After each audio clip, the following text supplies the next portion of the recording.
Bienvenue dans Oser l'élite, le podcast signé Lyon Média qui donne la parole à des profils africains brillants, parfois discrets, mais qui tracent leur voie dans les écosystèmes les plus compétitifs du monde.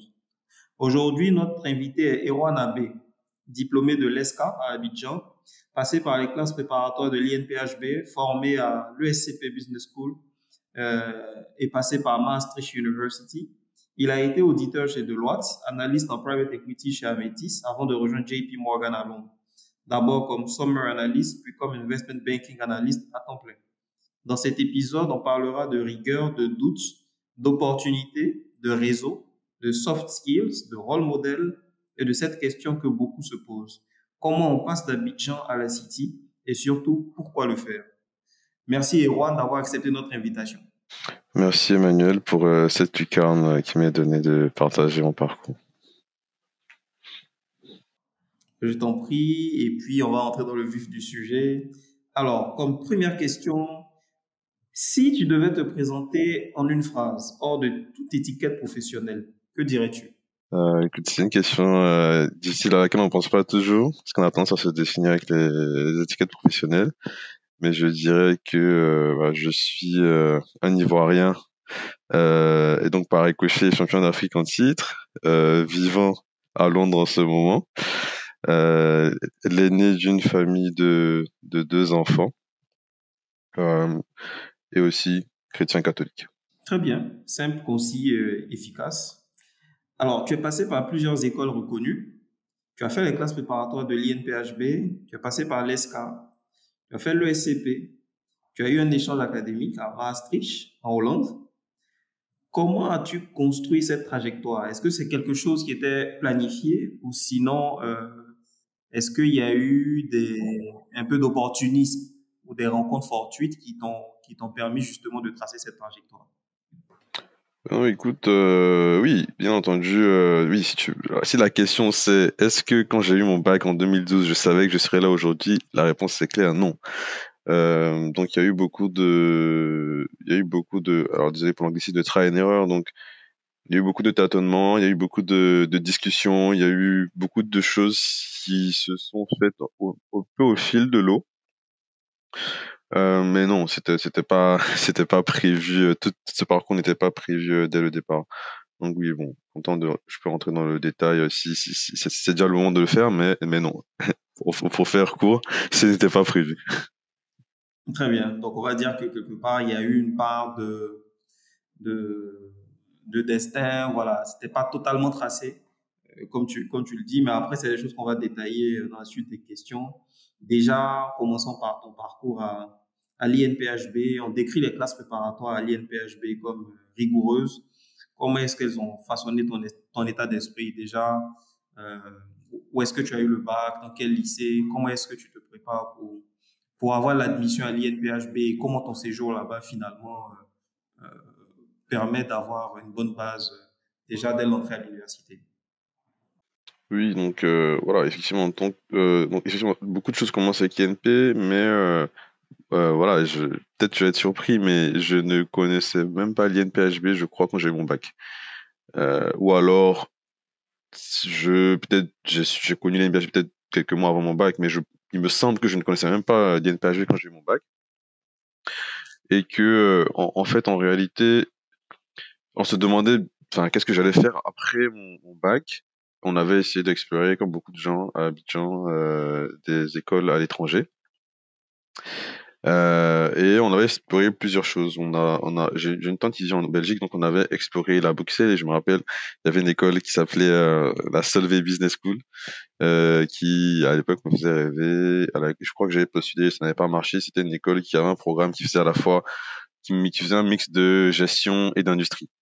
Donc j'étais un ingénieur industriel, mais qui avait une casquette un peu commerciale et voilà, qui avait une casquette business.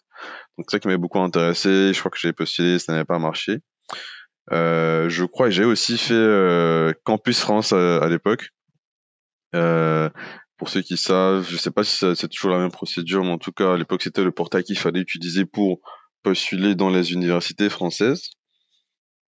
Et alors, pour ça, je sais plus trop c'était quoi l'histoire, si c'est que j'avais pas été admis ou que j'avais pas postulé dans les temps. Bon, en tout cas au final ça ne s'était pas fait. Et alors moi j'ai fait mon lycée en Afrique. Du coup, pendant que j'y étais, je crois que l'école avait développé, ou en tout cas, il était en train de développer un partenariat avec une université sud-africaine. C'était une université privée, le nom m'échappe. Mais du coup, on avait exploré cette piste également. Mais à un moment donné, on s'était rendu compte que, au final, en Afrique du Sud, il y avait des très bonnes universités publiques, mais que les débouchés de cette université privée n'étaient pas forcément intéressants. En tout cas, on n'avait pas suffisamment de confort. Et du coup, au final, je crois qu'on avait bien avancé sur le projet, mais au final, on l'avait abandonné en cours de route. Donc, au final, je me suis retrouvé à avoir mon bac et à ne pas vraiment avoir de suite déjà prévue.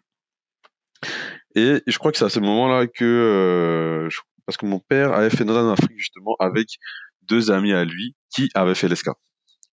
Donc c'est à ce moment-là que j'entends parler de l'ESCA pour la première fois. Et c'est à ce moment-là que je découvre l'INPHB.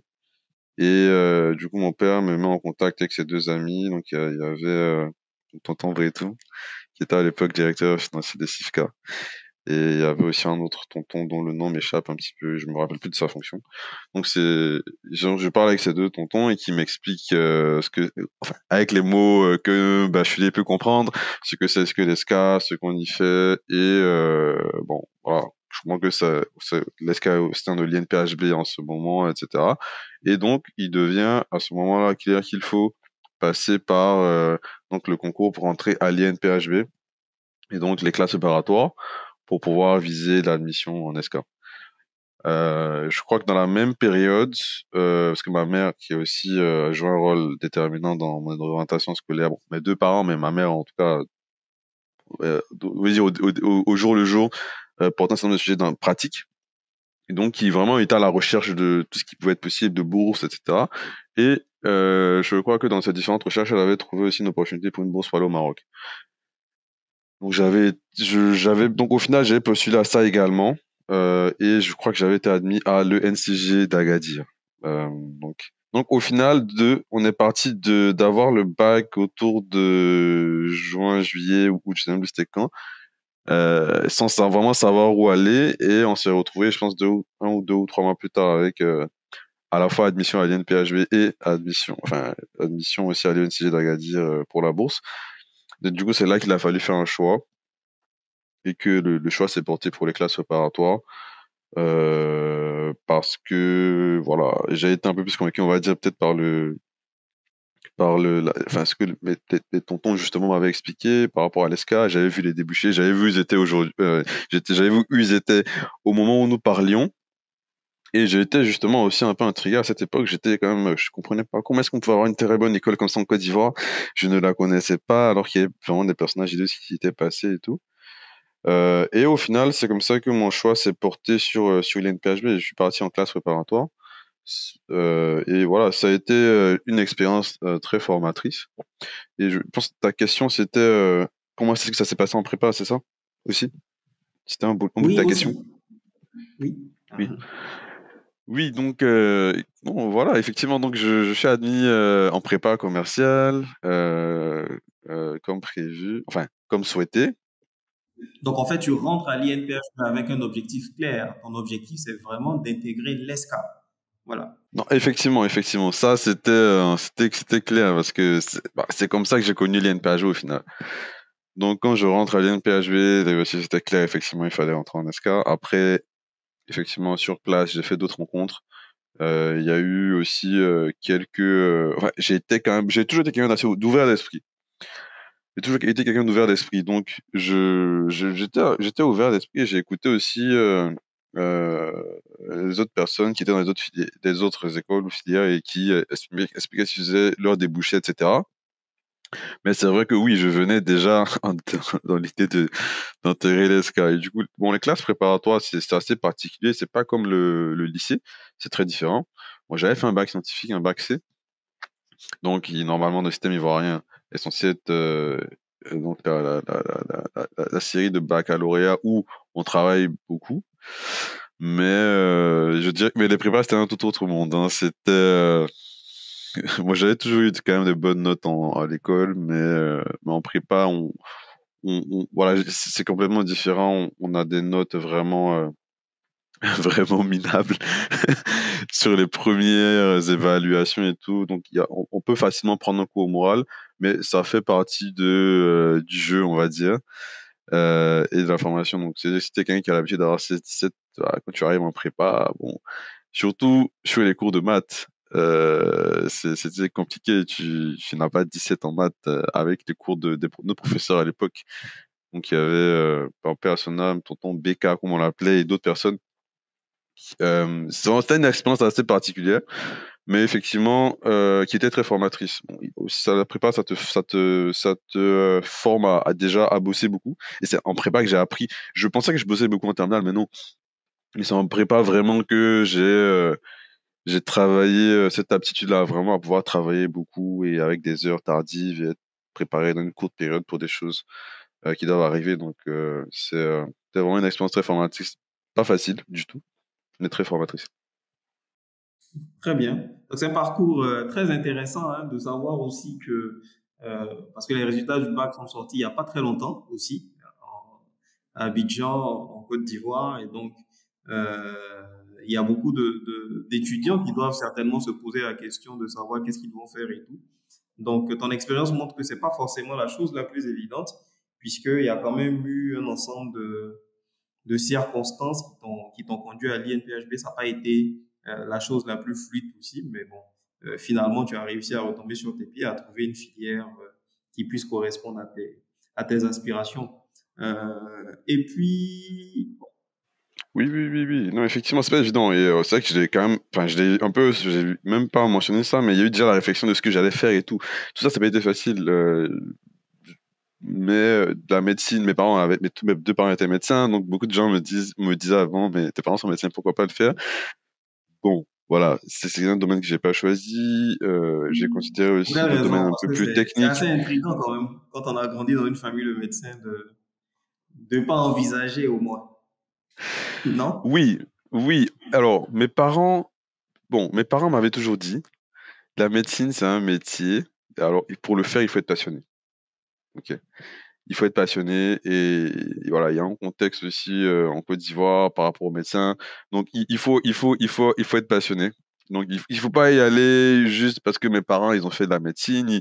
Voilà, il faut qu'il y ait vraiment la passion et qu'il y ait vraiment un intérêt voilà développé en toi pour le faire. Et bon, moi c'était pas mon cas. C'était pas mon cas. Donc voilà, les parents ils avaient dit ça. Moi je me suis pas, enfin je me suis dit ok, il faut que je sois convaincu pour y aller. Et donc après, c'était vraiment moi essayer de... Parce que vu que je faisais quand même un baccalauréat scientifique, bon, les filières d'ingénieur, etc., étaient des filières qui, voilà, étaient d'intérêt. J'aimais bien la physique-chimie aussi quand j'étais en terminale. Donc j'ai eu plusieurs réflexions. Est-ce que je voulais plutôt faire voilà, de la physique-chimie? Est-ce que je voulais plutôt faire des trucs ingénieurs ou plutôt des trucs commerciaux? J'ai fait plein de recherches en ligne, etc. Bon, mais voilà, au final, j'avais l'impression quand même que j'avais une préférence plutôt pour le volet commercial, même si le programme, comme j'ai dit tout à l'heure, où j'ai voulu postuler en Belgique, alliait les deux et j'avais trouvé ça quand même intéressant. Ça me permettait de ne pas choisir tout de suite. Mais bon, après, à la fin, quand j'ai parlé avec les deux tontons, ils quittaient plutôt du côté commercial. Voilà, ça m'a convaincu à l'époque de faire de choisir cet aspect-là. Mais c'est vrai qu'en tant que bachelier, c'est pas évident de s'orienter et je pense que il faut essayer de trouver en fait les choses qui nous intéressent. Et quand on veut pas faire de choix, on peut essayer de trouver les filières les plus généralistes possibles pour pouvoir retarder en fait l'échéance du choix. C'est ça. Et puis après se retrouver sur des choses beaucoup plus spécifiques. Très bien. Et tu fais les classes préparatoires de l'INPHB. Ensuite, tu intègres l'ESCA comme prévu. Donc, le plan fonctionne. Voilà. Et donc, tu vas nous parler de ton expérience à l'ESCA, qui est une école hein, de référence. On a eu des personnalités comme Thierry Tano, Bruno Koné, ou encore la ministre Françoise Remarque, pour ne citer que les noms de ces personnalités. Après, il y en a beaucoup d'autres aussi dans le privé, à la tête de grandes entreprises.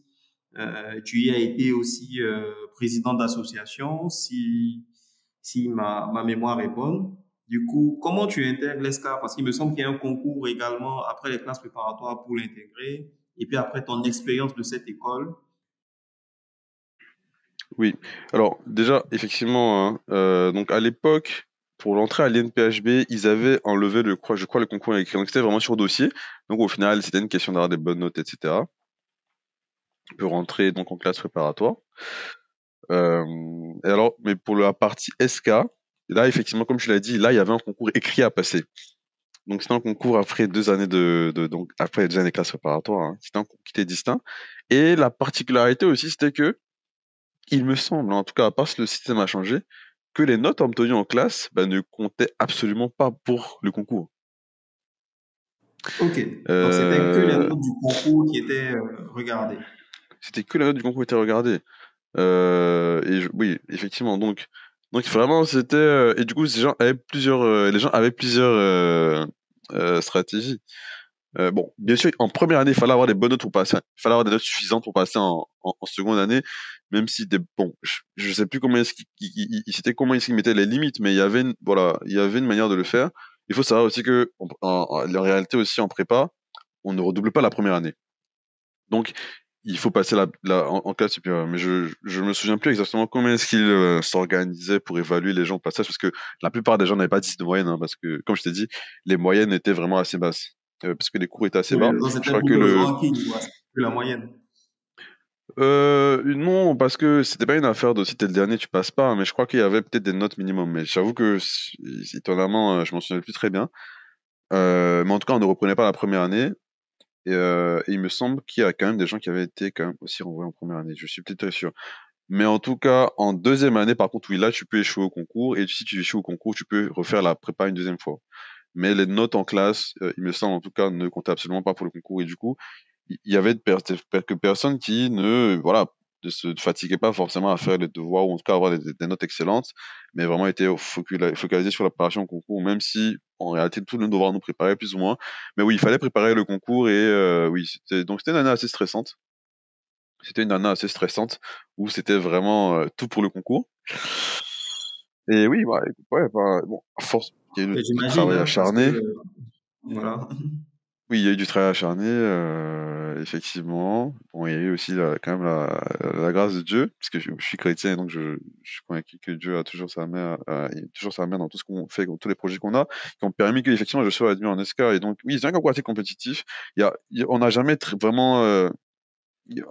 Bon, moi, j'ai jamais vu de note officielle hein, qui explique comment est-ce que les choses se passent, mais en tout cas, effectivement, est-ce que les gens nous ont toujours dit, est-ce qu'on comprend, etc. Mais est-ce qu'en théorie, peut-être maintenant c'est un peu plus clair, mais à l'époque, en tout cas, c'était. Alors, à un moment donné de l'année, chacun fait ses choix, ok?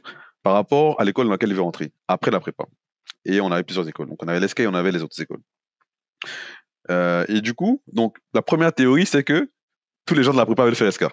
Bon, ça, c'est la première théorie et c'est une théorie qui sûrement être contestée par beaucoup de mes confrères qui sont dans des écoles. Ok? Et j'en suis sûr. Et donc voilà, donc la légende disait que bon, il y a que quelques personnes qui demandaient d'autres écoles en premier choix. Donc si on parle du principe qu'effectivement toutes les personnes donc mettent SK, en tout cas peut-être 95% des gens. Donc après le deuxième élément c'était pour savoir plus ou moins comment est-ce que tu as performé au concours. Ça veut dire que bon ceux qui sont entrés en SK déjà c'est les meilleurs du concours, mais c'est les meilleurs sur l'hypothèse que tout le monde a choisi ça en premier choix. Maintenant, ensuite, donc ton ranking sur la liste SK, parce que c'était pas un ranking, la liste n'était pas dans l'ordre alphabétique, était censé déterminer donc ton rang finalement au concours. Et du coup, bon voilà, moi, bon, j'avais été quatrième sur la liste, donc bon, ouais, donc a priori, ça veut dire que j'ai été quatrième du concours, en tout cas dans ces eaux-là. Donc oui, non, c'était avec vraiment une grande fierté et beaucoup de gratitude aussi hein, j'ai reçu cette nouvelle quand j'ai été admis.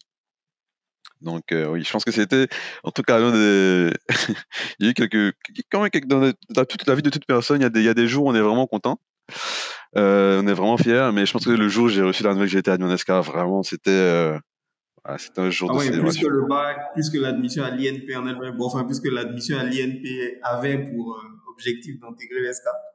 Donc, je crois que c'est l'admission à l'ESCA, tu la considères comme, en tout cas, à ce moment précis de ton parcours, comme l'accomplissement majeur, quoi, c'est ça? Ah oui, oui, non, à ce moment-là, c'était vraiment l'un de mes accomplissements les plus phénoménaux. Non, bah, enfin, je dis, c'est des choses, effectivement, il faut être peut-être sur la cité, comme on dit, avoir vécu un certain nombre de choses pour bien comprendre tout ce qui s'y passe. Mais il y a 20 places en SK, 20 ou 21 places. OK? À l'époque, en tout cas, c'est le cas. Et vous êtes une promo d'une centaine de personnes. Donc, et quand j'ai dit les notes en classe, moi j'ai été bien classé en première année, je pense que j'avais été quatrième ou cinquième, je sais plus, un truc comme ça. Et en deuxième année, j'avais été sixième, je crois, sur les notes du bulletin. Mais comme j'ai dit, les notes ne comptent pas. Donc, il y a eu des cas par le passé, il y a eu des gens qui avaient été bien notés en classe, mais qui avaient pas été admis en SK. Alors que c'était bien connu. Il y a toujours un peu de rumeurs, de polémiques. Cette personne veut faire SK ou pas, etc. Mais donc, voilà, c'était arrivé des gens qui travaillaient bien et qui n'avaient pas eu. Donc oui, tout en réussite pendant 2 années, pour moi, c'était de rentrer et vraiment, cette admission. Et parce qu'en réalité, au final, ben, tu sais bien quel était le parcours des SK, des alumni SK, et du coup, au final, ton admission, finalement, déterminait le reste un peu de ta vie, de ta carrière. C'était comme ça qu'on le percevait à l'époque. Tu vois? En fait, quand tu étais admis en SK, tu avais tout réussi, quoi. C'était fini. Donc, donc voilà, ce jour-là, effectivement, franchement, c'était voilà, un très beau jour pour moi. Et puis félicitations, hein. Et puis on voit les résultats aujourd'hui, mais on va en parler dans la suite de l'interview.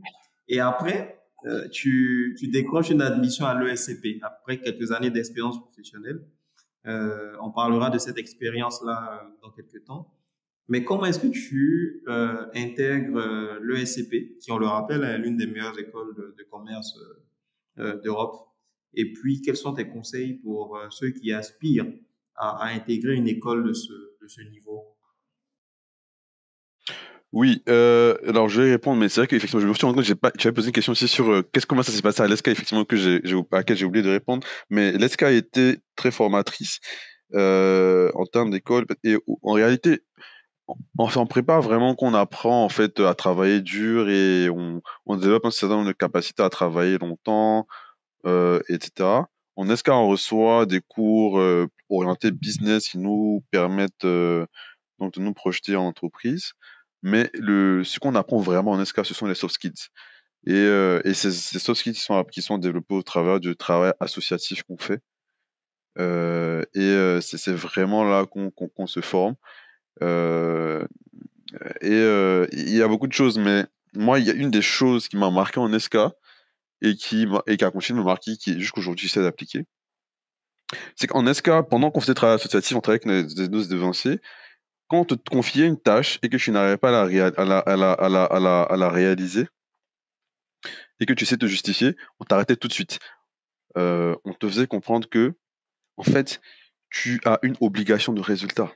Et si tu n'as pas atteint le résultat, en fait, il n'y a pas d'excuse. Il y a pas d'excuse. En fait, soit tu as réussi, tu n'as pas réussi. Bon. Et franchement, ça, c'est quelque chose qui m'a vraiment marqué et qui m'a suivi après. En fait, quand tu confies une tâche, tu dois la réaliser, quoi. C'est le résultat.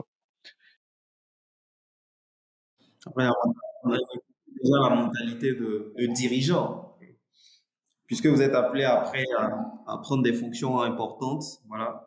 Et comme tu l'as rappelé avec les profils qui sont passés par cette école, en effet, la culture du résultat. C'est vraiment la culture du résultat. Et ça, c'est vraiment dès le début.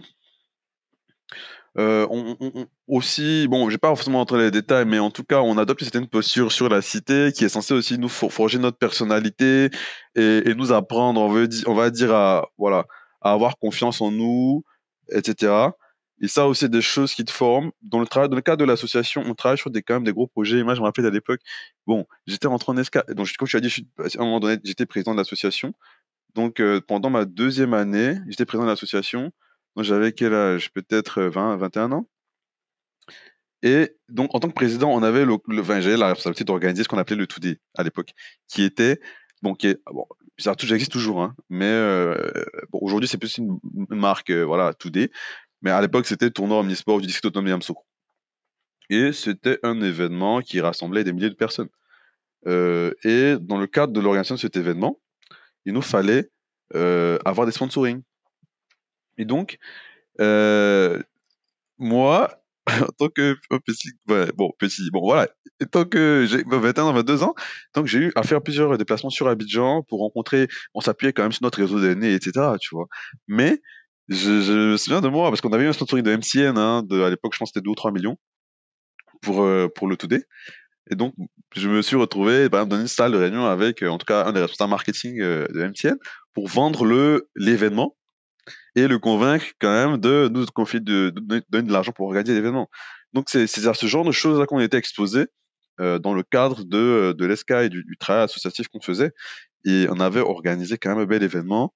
En tout cas, bon, il était quand même difficile à organiser. Qui était sur 2 ou 3 jours. Donc, il y en avait un tournoi sportif, on avait un concours culinaire, on avait un concert aussi, où on a fait venir de Bordeaux à l'époque, de Bordeaux Linkunfa. Ah oui, quand même. Et j'étais allé négocier avec son manager, etc., le cacher, tout ça, et faire le suivi quand il arrivait à Yamsoko pour venir. Et puis on avait fait une innovation aussi cette année-là, bon, qui n'a pas été suivie après les gens. En tout cas, on avait pas mal de débats, mais en tout cas, moi, c'est quelque chose que j'ai voulu porter. J'avais voulu apporter en fait un volet un peu leadership, un peu au-delà du côté événementiel, amusement. J'avais voulu apporter un côté un peu intellectuel, enfin intellectuel, en tout cas un peu inspirant. Donc on avait voulu organiser une conférence où on voulait que des gens nous parlent de leur parcours et tout. Et on avait pensé à beaucoup de personnes à cette époque, mais au final, des gens peut-être un peu plus dans le volet business, peut-être politique, intellectuel, etc. Mais au final, on s'est dit pourquoi pas même à faire venir des sportifs. Donc à l'époque, on avait fait venir Zokora Didier ah ouais, putain, son nom m'échappe. L'autre, oula, Éléphant Zokora aussi. Didier, un éléphant également, et Kada Keita. Ah, ok. Et Kada Keita, ils étaient venus tous les deux, ils avaient fait un petit speech, ils avaient expliqué leur parcours, etc. Donc vraiment, ça c'était un événement qui m'avait beaucoup marqué, parce que l'organisation avait été difficile. Je veux dire, Altila Stadium, il y a 3000 personnes déjà, mais c'est un événement qui visait toute la ville de Yamoussoukro. Donc, et c'était se déroulait sur 2 3 jours dans plusieurs endroits différents. Donc, c'était pas évident d'être allé déjà en première année. Enfin, en tant que j'étais juste SK1, hein, donc on supportait nos devanciers dessus. Et là, c'était vraiment ma promo qui organisait. Donc, ça, c'était vraiment une expérience formatrice. En tant que président de l'association, tu pilotes tout ça. Donc, t'as tes 20 gars de ta promo, plus les 20 qui sont en bas de toi. C'est 40 personnes que tu dois mobiliser pour organiser un événement qui mobilise tout le monde, hein. Tout le monde doit participer.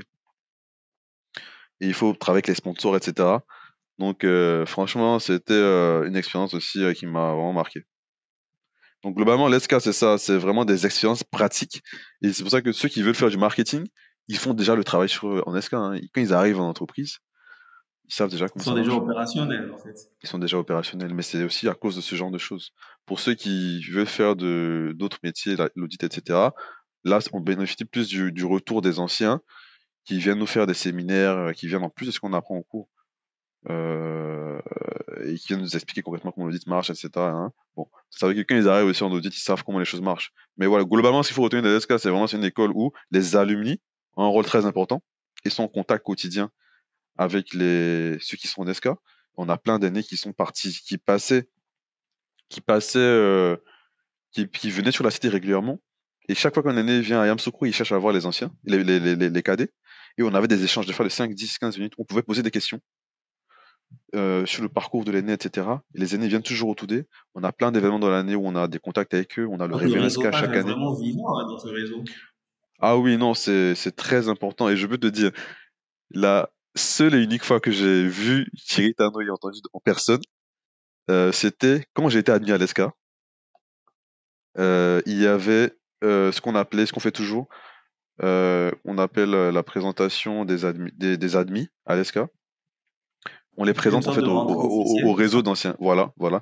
On fait toujours à Abidjan d'un endroit. Et ce jour-là, il venait de quitter EcoBank, je crois. Il était à Abidjan. Donc c'était en 2014. Il était à Abidjan, de passage à Abidjan où il était déjà installé. Donc il était un peu disponible. Et donc il avait été contacté, sollicité, il était venu. Bon, on a fait ça dans l'école d'un lieu neutre, hein, qui était bon, l'école d'un aîné, etc. Mais c'était pas un événement grande pompe, hein, voilà, c'était juste entre nous. Et il était passé là, un après-midi, comme ça, un samedi après-midi, et il avait donné des conseils, etc. Donc c'est vraiment à ce niveau-là que il y a la connexion entre les anciens et les nouveaux, et qui est tout le temps entretenue chaque année par tout type d'événement où on essaie toujours d'avoir les points de contact avec les anciens. Mais c'est intéressant tout ça. Et donc, je pense que toute cette expérience, enfin, en tout cas, académique, associative, a été une excellente transition pour toi, puisque je pense que ton premier poste après l'ESCA, c'est Deloitte. C'est ça? Voilà. Et tu passes quelques années chez Deloitte et ensuite tu rentres à l'ESCP. Est-ce que tu peux nous expliquer un peu ce tournant, ce passage de ta vie? Comment tu rentres chez Deloitte? Comment tu fais le choix de l'audit? Et pourquoi pas du marketing? Pourquoi le choix de ce métier? Et puis ensuite, à quel moment est-ce que tu décides d'aller à l'international et d'intégrer une école comme l'ESCP? En SK, il y avait deux parcours qui étaient indiqués en général. À l'époque, en tout cas, on n'innovait pas beaucoup. Les gens allaient soit en marketing, soit en audit. Donc, donc en général, bon, les gens faisaient le choix en fonction de leurs aspirations, de leur appétence aux chiffres ou pas. Moi, j'ai beaucoup aimé l'organisation du Today et beaucoup de choses qu'on faisait qui étaient en lien avec le marketing, mais j'avais toujours plutôt cette appétence un peu pour les chiffres. Et aussi, bon, puisque l'une des personnes aussi qui m'avait quand même orienté, c'était donc Tonton Bretoumi, qui était lui-même DAF et qui avait été passé par Price avant. Et beaucoup d'aînés qui étaient venus, comme je t'ai dit, les aînés, ils passaient tout le temps. Donc, les aînés, ils passaient tout le temps. Et donc, on avait eu à rencontrer beaucoup de gens qui étaient dans l'audit, qui m'inspiraient de par leur manière déjà de s'exprimer, de par ce qu'ils réalisaient. À chaque fois, je voyais comment ils étaient smart. On avait aussi à l'époque l'aîné Messou, qui était donc le président de Price Côte d'Ivoire.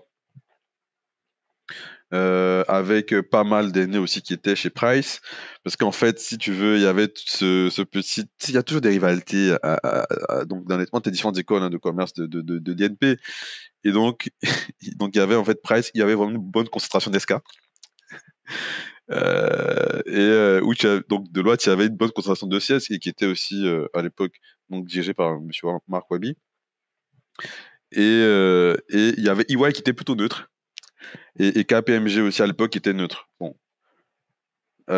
Et du coup, donc voilà, Monsieur Denis Messou, etc., je l'ai jamais rencontré, mais voilà, c'est quelqu'un dont on parlait souvent dans toutes les rencontres SK, etc. Enfin bon, et tous les années qui avaient fait l'audit et tout. Donc voilà, moi, à un moment donné, et puis bam, juste parce qu'il y avait beaucoup de mentoring, même en SK, donc entre SK1, SK2, etc. Et moi aussi, ben, j'avais des mentors en SK2 quand j'étais SK1, qui aussi, mes trois mentors en vrai, ils voulaient tous faire de l'audit aussi. Et ils ont fait de l'audit. Donc, au final, moi, je me suis dit, oui, je vais faire ça. Donc, c'est vraiment comme ça que je pars dedans. Ça, Et c'est vraiment l'environnement qui suscite tout ça, hein. oui, c'est vraiment l'environnement, hein. En tout cas, à l'époque, on n'innovait pas beaucoup.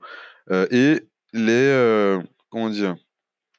Et aussi, j'avais même. Alors, pendant que tu fais l'SK, un SK1, pendant les vacances, tu fais un stage d'immersion et on utilisait vraiment notre réseau d'aînés pour avoir les stages. Et j'avais fait mon stage d'immersion à la SODECI, donc dans la direction de la trésorerie. Et du coup, l'aîné qui était finalement me suivait, c'était bon, un aîné qui avait fait Mazar également et qui était à cette époque-là, qui était sous-directeur de la trésorerie. Donc voilà, vraiment, donc bon, j'ai vu ce qu'il faisait, j'étais là-bas, j'ai vu son travail, il m'assurait beaucoup, donc voilà, pour moi c'était clair qu'il fallait faire l'audit. Donc. Et aussi, ce qui n'est pas forcément, en tout cas qui n'était pas forcément à innover, c'est que les cabinets d'audit, ils nous recrutaient directement à l'INB, c'est-à-dire, ils venaient faire les entretiens sur la cité. Donc, c'est que tu n'as même pas besoin de prendre à l'époque on prenait UTB pour aller à Abidjan, hein. Tu n'as pas besoin de prendre ton UTB pour venir à Abidjan, etc. Non. Vous envoyez vos CV, c'est le directeur des études qui récupère les CV, quand la campagne est lancée à peu près en janvier, quand vous êtes en SK2, et qui les voit les CV donc à tous les RH, hein, des cabinets, ils font une présélection et ils faisaient tous les premiers tours d'entretien sur la cité. Donc vraiment dans une salle qui était à côté des salles de classe, quoi. Donc en fait, bon, si tu aimais bien les chiffres, euh, en gros, on devait donner du travail sur la cité. Donc il fallait vraiment être convaincu que tu voulais faire autre chose pour dire moi je fais pas ces processus-là, tu vois. Je Et, vois. et c'est en janvier SK2, donc ça veut dire que je n'ai même pas du tout diplômé, rien, voilà. Bon. Et c'était des stages qu'on appelait des stages pré-emploi. Donc c'était des stages, un peu comme les serveurs au final, hein, mais c'est des stages où ça se passe bien, tu restes en fait. Donc c'était pas des stages juste dans le vent, quoi. C'était vraiment des stages pré-embauche. Donc en fait, il fallait vraiment être convaincu que tu voulais pas faire ça.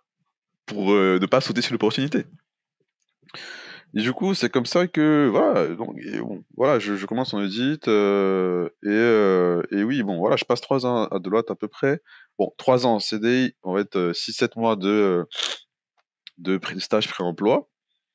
Et oui, donc dans l'ensemble, ça se passe bien. J'ai beaucoup appris hein, chez Deloitte et c'est un endroit aussi où j'ai rencontré vraiment des personnes formidables avec qui je suis en contact jusqu'à aujourd'hui. Bon, beaucoup de mes anciens amis de DNP, on est rentrés ensemble aussi à Deloitte, donc on avait vraiment une bonne promo. C'est Deloitte aussi. Grâce à Deloitte, j'ai pu voyager un peu dans la zone d'Afrique de l'Est parce que sinon, je pense que c'est des pays où je ne serais jamais allé. Donc, dans le cadre de mes missions, je suis allé à plusieurs reprises au Sénégal, au Mali, au Burkina. Je suis allé en Guinée-Bissau. C'est un pays, j'ai honte de le dire, mais que je ne connaissais même pas. Et j'ai pu y aller et en Guinée, Conakry, etc. Donc, belle expérience. J'ai travaillé sur des missions intéressantes. À un moment donné, je sais beaucoup d'audits de banque. Donc, j'ai pu travailler sur Orabank, BCC, etc.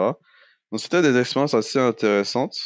J'ai vu des secteurs aussi plutôt industriels ou bien des choses un peu plus même nouvelles. Hein. Je me rappelle, là, j'ai eu une fois, j'avais même eu, c'était pas de l'audit, c'était une mission un peu particulière qu'on avait fait pour Africa à l'époque, quand il s'est lancé à Abidjan. Donc, on avait tout type de clients, des grosses entreprises comme des plus petites. Et du coup, c'était une bonne expérience. Bon, à un moment donné, je me suis rendu compte que c'était un métier intéressant, mais peut-être que je ne voulais pas le faire sur le long terme. Et donc à ce moment-là, j'étais en réflexion pour savoir qu'est-ce que j'allais faire par la suite.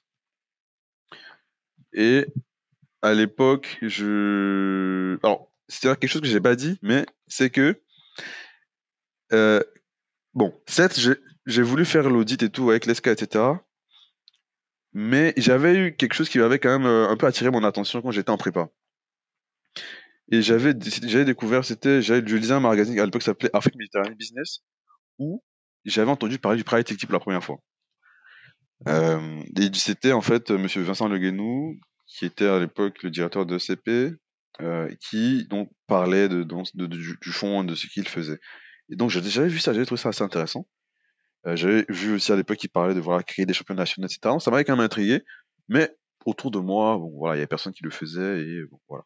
Je, euh, voilà, voilà, je ne savais pas trop ce que c'était, etc. J'ai lu, ça m'intéressait, mais bon, voilà. Après, donc, bon, on va dire, rangé un peu dans un tiroir de ma tête.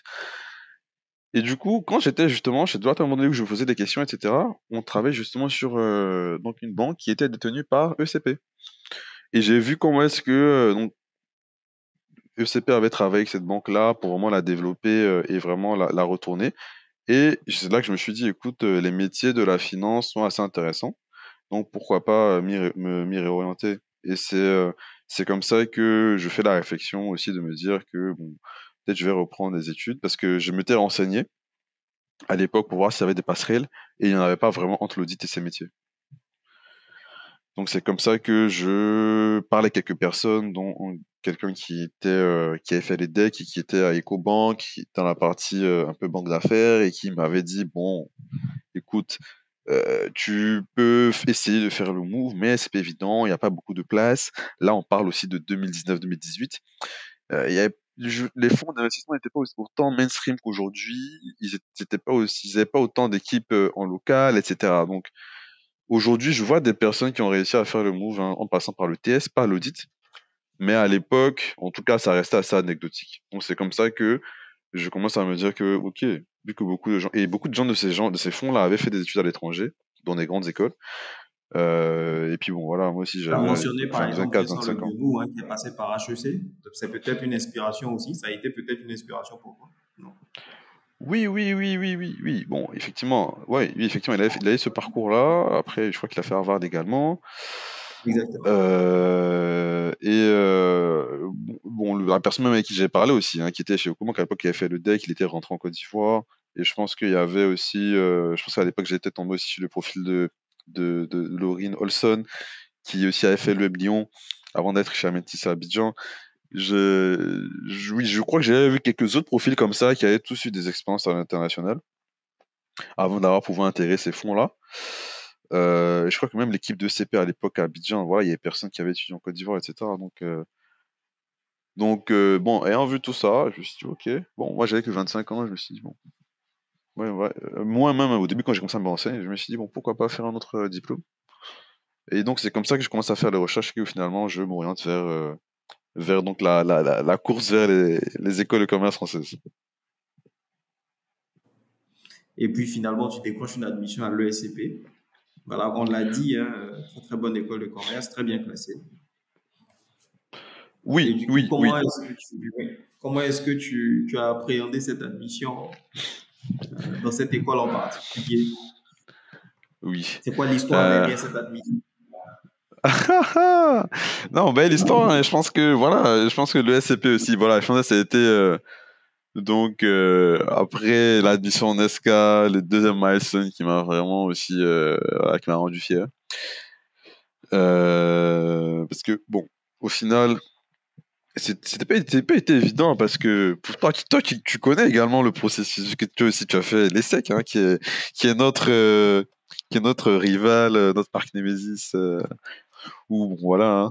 Nous pensons que nous sommes numéro 2, même si je fais que les gens de l'ESSEC pensent autrement.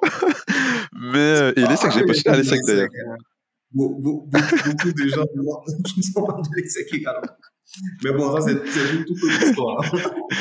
Tout à fait, tout à fait. Oui, j'avais postulé à l'ESSEC également, j'ai pas été admis. Bon, mais donc oui, alors c'était pas été facile parce que moi j'étais assistant quand j'ai commencé à vouloir mûrir le projet de partir faire un master. J'étais assistant 2 en audit, je crois. Bon, oui, je pense, hein, quand j'ai commencé. Parce que j'y pensais un peu. Assistant 1, je me suis concentré vraiment en pré-emploi assistant 1 sur mon travail. À partir d'assistant 2, j'ai commencé à me dire, OK, peut-être que je veux faire autre chose. Donc c'est là que j'ai commencé. Mais j'étais quand même assez occupé aussi. J'étais quand même assez occupé. Là, j'ai fait mes missions au Sénégal, tout ça. Je bougeais beaucoup. Et en tant qu'assistant, on travaille avec des seniors sur les missions. Donc, j'ai pas tout le temps la latitude de pouvoir dégager du temps pour travailler. Et puis, le week-end, tu es fatigué, tout ça, quand tu travaillais pas. Parce que ça nous arrivait de travailler aussi les week-ends en audit à Abidjan. Donc, c'était difficile. Mais au début, je me disais, écoute, ouais, moi, j'ai fait le concours, je suis en train d'escale, etc. Bon, voilà, quoi, je peux préparer le Taj-Maj, voilà, sans problème et tout. Donc, au début, je voulais pas trop, euh, enfin, TG Master, tout ça, bon, voilà, je me disais, bon, pas besoin. Donc, j'ai vraiment essayé moi-même, mais je trouvais pas le temps, je galérais, c'était difficile. Mais à un moment donné, donc là, après, et je crois que j'avais même fait un petit essai là, hein. Je suis parti à la volée au Taj Mahal, j'ai vraiment jeté cassé la figure. Donc, après, c'est à partir de là que je pense que j'ai contacté TG Master et j'avais essayé de faire un peu les formations le week-end et tout. Enfin, en tout cas, les tests blancs, etc. Bon, je pense que j'ai dû passer là-bas aussi un peu le week-end, tout ça. Et donc ça m'a beaucoup aidé à préparer le Taj Mahal. Même si je trouvais quand même pas le temps toujours de préparer, etc. les week-ends. Donc j'avais fait passer encore, je pense, au moins un ou deux autres tests qui n'avaient pas été très concluants. Et aussi, il y avait toute une réflexion de est-ce qu'il faut faire un master spécialisé ou est-ce qu'il faut faire un MIM? Donc il y avait Très toute très cette bonne réflexion-là question aussi. que j'allais te Ouais, poser également parce que ouais. voilà, pourquoi repartir sur un programme grande école quand on a fait SK en plus, donc il y a une école de management au final, plus des années également en audit. Comment l'arbitrage s'est fait? Oui, effectivement. Donc, j'avoue qu'au début, moi j'étais plus orienté master spécialisé. Donc, master en finance. Et je pense que c'est à ce moment-là que j'ai parlé quand même avec quelques personnes. Et je comprenais qu'en fait, oui, peut-être tu vas faire juste un an, mais c'est des programmes qui sont assez sélectifs.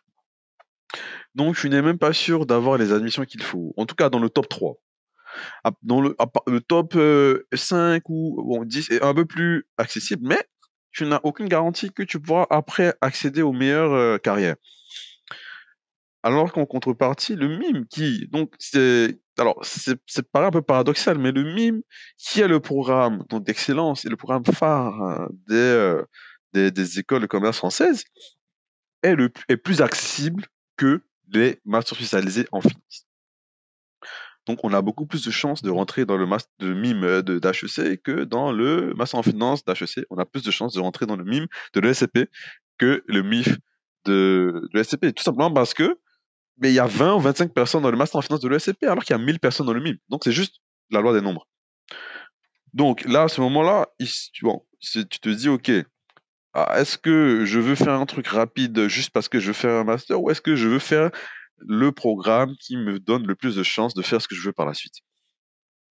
Et du coup, là, à un moment donné, au lieu de continuer, et ça, c'est le conseil que je donne même à ceux qui me posent la question en ce moment, au lieu de continuer dans les réflexions, dans la philosophie, bah, je crois qu'à un moment donné, ma mère m'a dit, ou en tout cas mes parents, et toutes les personnes avec qui enfin, qui me conseillaient, bon, tente les deux. Et une fois qu'on a les admissions, on décidera. Parce que très souvent, on fait beaucoup de réflexions, d'hypothèses, alors qu'on n'a rien. Bon. Donc, il faut faire, et après, tu peux décider. Dans tous les cas, en tout cas, si ça ne te demande pas plus d'efforts que ça pour faire les choses, des différentes choses, il faut se lancer. En réalité, tu as besoin d'un dossier dans les deux cas, et qui demande les mêmes choses, hein, que ce soit CV, lettre de motivation, et score, tâche, mage, etc. Donc, au final, c'est comme ça que je me lance dans la course pour le MI, mais je crois que j'avais même parlé aussi à l'époque avec Coach Olive aussi, qui était à TG Master, qui m'avait aussi raconté une histoire assez inspirante, je me rappelle plus dans les détails, mais qui m'avait aussi convaincu de tenter le MIM. Bon. Donc, je pense que c'est à partir de là que je me suis dit, ok, je tente les deux. Et j'ai fait la préparation qu'il fallait et tout. Et c'est vrai que j'avais toujours pas forcément des scores statisticiens au Taj Maj. Et du coup, je m'étais inscrit pour une dernière session, je pense au mois de mars 2020. Et pour laquelle, là, je me suis dit, vraiment, j'allais prendre le temps de préparer. À cette époque-là, j'étais déjà passé senior 1 et tout, j'ai un peu plus de flexibilité au travail. Donc, je me suis dit, ok, là, vraiment, je vais faire les tests blancs, je vais vraiment me préparer tout à fond. Pour, et bon, voilà. Au final, il se trouve que, bah, janvier, février 2020, on a le Covid. Bon. Donc, Covid qui, effectivement, à plusieurs égards, ça a été une chose négative. Voilà, vraiment, bon, une petite pensée pour les personnes qui ont perdu la vie à cause de cette pandémie.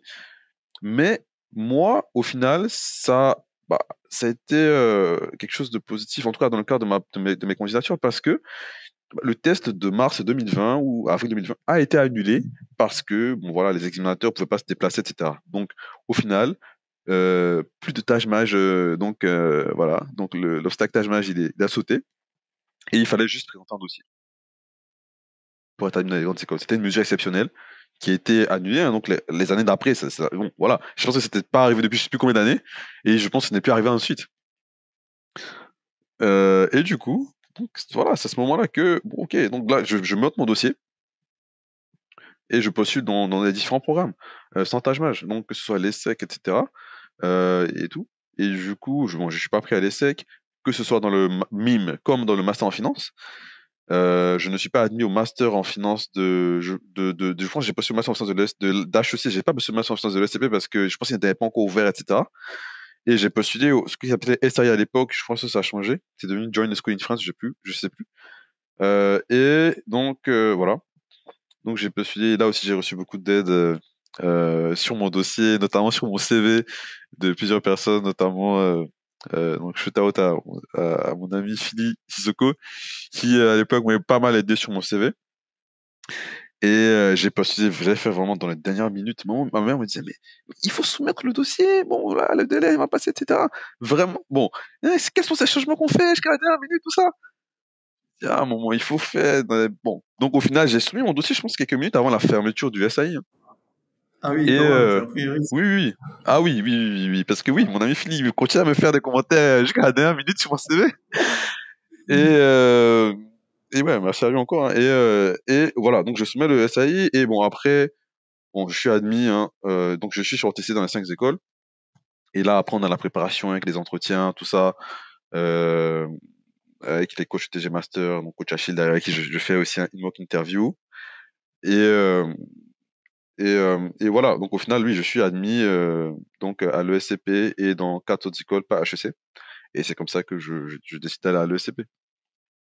Et voilà, ce jour-là, très content, effectivement, je pense que je sais plus si on reçoit un mail où il y a une liste ou quoi, mais vraiment, ah oui, je pense qu'on reçoit un mail, vraiment, voilà, ce jour-là également, voilà, j'étais encore une fois, j'ai eu un sentiment similaire au sentiment que j'ai eu quand j'étais admis en SK, vraiment beaucoup de fierté, beaucoup de gratitude également, j'étais très content, j'étais vraiment très content, et voilà. Autre milestone de passer. et qui a été décisif également parce que tu es aujourd'hui investment banking analyst ou associé, je ne sais plus, chez JP Morgan à Londres. Euh, Est-ce qu'on peut dire que l'ESCP enfin, je pense qu'on peut dire que l'ESCP a contribué justement à cette nouvelle position aujourd'hui et comment est-ce que tu le décrirais et puis c'est quoi aujourd'hui ton quotidien dans un environnement aussi compétitif et au passage félicitations pour, pour avoir réussi à intégrer l'une des plus grandes banques au monde. Voilà, JP Morgan qui est une banque systémique qu'on ne présente plus. Oui, oui, oui, oui. Non, effectivement, le l'ESCP m'a beaucoup aidé. Non, c'était une expérience, depuis que je suis rentré à JP Morgan, c'était une expérience vraiment remplie d'apprentissage, euh, vraiment remplie d'apprentissage. Et oui, vraiment, c'est ça aussi. Bon, bon, ça n'a pas été, on va dire, un chemin, on va dire, un tout droit facile. Donc, ça peut être facile pour entrer, hein. Mais c'était une belle expérience, en tout cas que ce soit pendant mon stage. Effectivement, là, je suis analyste, toujours analyste. Alors, chez JP Morgan, le cycle d'analyste est de 3 ans.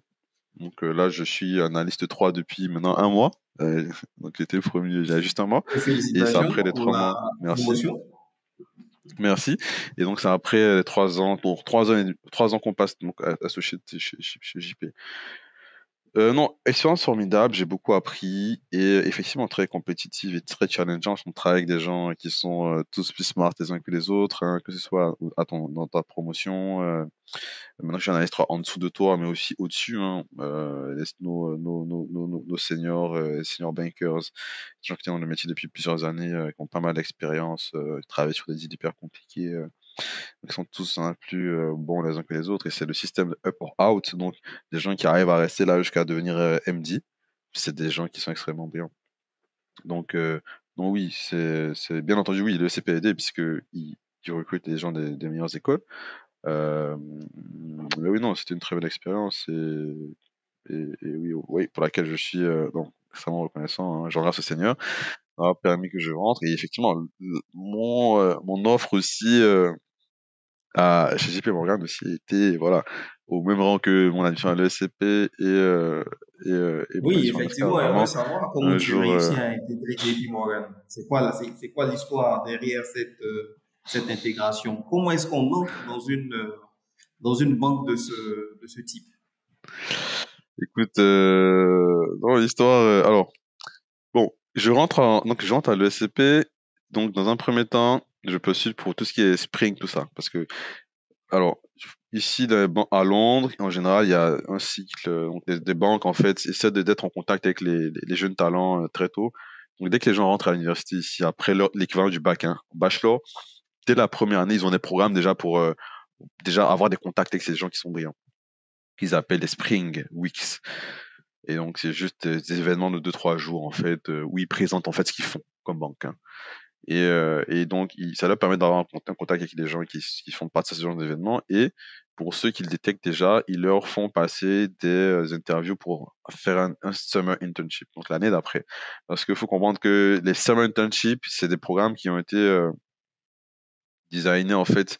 C'est vraiment le système anglo-saxon, États-Unis, Angleterre, où les gens font, après le bac, des programmes de 3 ans donc de bachelor. Donc voilà. Et c'est vraiment ces gens-là qu'on veut recruter. Bon, ils permettent aux gens d'un master de rentrer également, hein. Voilà, c'est la raison pour laquelle je suis là et d'autres personnes sont là aussi. Mais dans un premier temps, c'est vraiment des programmes destinés à ceux qui font des bachelors. Donc, alors pour ceux qui font des masters, notamment en France, puisque voilà, nous sommes en France, donc on peut postuler en Angleterre, et voilà. En général, quand on rentre dans le MIME, donc nous aussi, quand on postule, donc la petite astuce, c'est enfin, on considère le MIME en incluant la césure comme étant un programme de 3 ans au final. Donc, ça veut dire que quand tu es dans ta première année de ton programme de 3 ans, tu es éligible pour ces Spring Weeks. Donc, quand je suis rentré, j'ai postulé à ces Spring Weeks. Quand je suis rentré à l'ESCP, j'ai postulé à plus de 30, je pense, hein, j'ai fait plus de trentaine de candidatures, hein, et qui n'ont pas été concluantes. Mais c'est pas bien grave, parce que même si tu n'as pas, il n'y a pas beaucoup de places en réalité pour les Spring Weeks, c'est pas toutes les banques qui le font, voilà, ou elles ne prennent pas beaucoup de gens, donc ce n'est pas bien grave si on n'en fait pas. Mais c'est un bon moyen d'être fast-tracké pour les Summer Internships. Donc, après ça, donc, il y a les Summer Internships. Donc, quand j'étais pendant ma année de césure, donc, où j'ai fait des stages j'ai des stages à Paris, donc un stage à Paris, pendant cette année, c'est là que j'ai postulé pour les Summer Internships. Et du coup, en règle générale, les processus, les premières étapes sont à peu près les mêmes choses. Il faut remplir le CV, lettre de motivation, et faire passer des tests en ligne, etc. Et faire ce qu'on appelle les interviews, qui sont des vidéos où tu t'enregistres et tu réponds à un certain nombre de questions sur base de prompt. Euh, donc j'ai fait cette deuxième campagne-là également. La première campagne m'avait bien aidé parce que j'ai vu un peu comment les choses se passaient. Mais du coup, j'ai fait cette deuxième campagne. Et j'avais été admis dans. Il y a 3 banques. Donc, donc JP Morgan, où j'ai fait la vidéo interview, où finalement, oui, j'ai eu l'offre à la fin. Il y avait aussi Bank of America. Il y avait aussi Prela, Weinberg, où j'avais quand même évolué avancé dans les processus. Mais où j'étais sorti à un moment donné.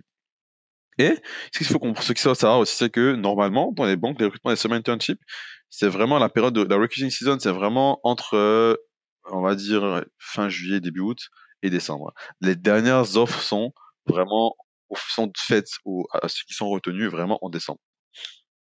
Moi, il faut postuler très vite. Il faut savoir que des summer internships, il y a beaucoup de gens qui postulent, hein. Donc, c'est facilement, voilà, peut-être 30 000, 60 000 Oui, candidatures et puisqu'on tout. considère aujourd'hui ce programme comme la voie royale, en général, puisqu'après les taux de conversion sont très élevés en termes de pourcentage. Une fois qu'on est Oui, admis dans ce programme, je veux dire.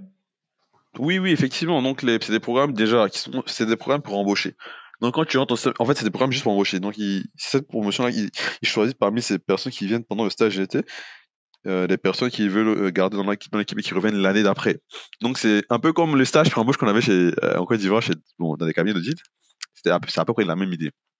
Donc, on revient l'année d'après, mais on peut enchaîner même dans certains cas. Donc, c'est des programmes sont très demandés et c'est Londres, donc tout c'est en anglais, donc toute l'Europe postule.